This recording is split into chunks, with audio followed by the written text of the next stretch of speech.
नमस्कार. इयत्ता 6वीची कविता माझ्या आजान पंजान कवी शंकर अभिमान कसबे यांची सुंदर रचना प्रस्तुत करतो.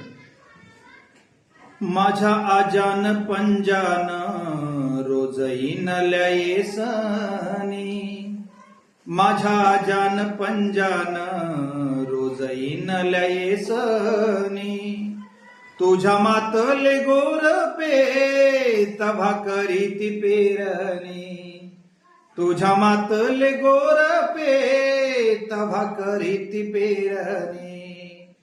माझ्या जान पंजान किती नल्या गोपनी, माझ्या जान पंजान किती नल्या गोपनी, तवाने मान चालते तुझ्या रानाची राखणी, तवाने मान चालते तुझ्या